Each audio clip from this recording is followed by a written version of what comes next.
The beaches of Watamu are a major nesting site for sea turtles, which are a threatened species, and it's here that Steve Trott runs the only rescue centre in Kenya.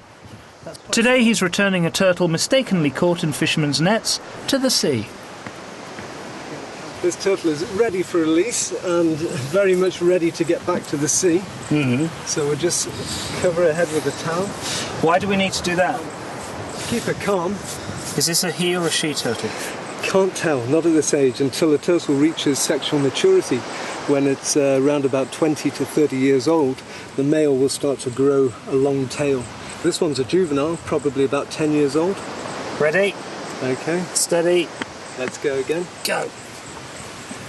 I was lucky enough to be there on a day when Steve was releasing a turtle, but anyone staying on the beach is welcome to visit the rescue centre.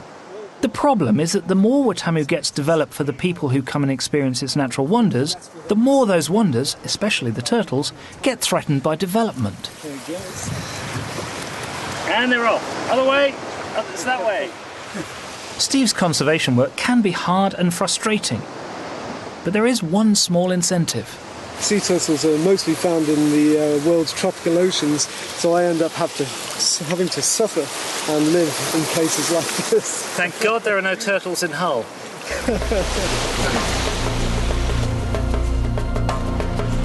There's a lot of life out in that sea. This part of East Africa is famous for big game fishing. Slightly nervous about pitting myself against something that weighs more than me, I head out on the ocean. It cost around £450 to charter Captain Pete's boat. Pricey, but split between five, not much more than a fancy round of golf. There's no guarantee of catching a fish, but the crew know what they're doing. I mean, basically, when the fish comes up, we'll tell you which one he's following. You're saying that with great confidence. It's just we're going to catch a fish. Yeah, we're going to catch a fish. Okay. If I do catch something, I'm not going to kill it. Most of the big fish are tagged and returned to the sea. If they are re-caught, conservationists can see how far they've migrated. Sometimes it's thousands of miles. What makes fishing a sport? We've got to catch a big fish, then you'll see. Because the thing for me, what I like about fishing, is that I really love the sea, and I really love water actually, and I love fish, and it's a way of interacting. Come on, Juma, find us a fish. We've now been at sea for 4 long, excitement-free hours. I've experienced high expectation, then patience, then frustration. And then, with no warning, and rather like a scary bit from Jaws, we finally hook a fish. And it's the king of them all. Marlin! It's a Marlin, huh? This is when I and everyone else realises that the man holding the rod is the man least qualified to catch a fish. Keep winding, don't drop the rod without winding. I'm knackered already. I had no idea this was such hard work. Gonna jump. Get ready, it's gonna jump. It's gonna jump.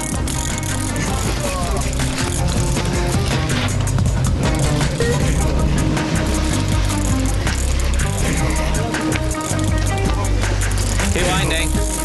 I saw him jumping. Winding. Okay, pull. Hold on, that's your fish. I understand on a tag. So it's really just that easy, Pete? Just that easy, yeah. Bit of patience. Some guys will do 15, 20 years to get a marlin. Really? Yeah. So you're pretty lucky. I'm not sure I ever need to pluck a marlin out of the sea again, but the experience of being connected to that incredibly strong life force was life-changing for me. Though it was probably rather tiresome for the fish. Probably about 80 kilos. Cheers, Pete. Thank you. Cool. Well done, boys. Did you see how beautiful an animal that was? There is that other thing. There's the liberal guilt about hunting and game fishing, big game fishing, and being like a sort of evil white male on the high seas. And then there's the other thing where you're like, I caught a fish, and I caught bloody great fish as well. It's really quite an effort to get to Watamu, but I was rewarded with great experiences for every second I spent there.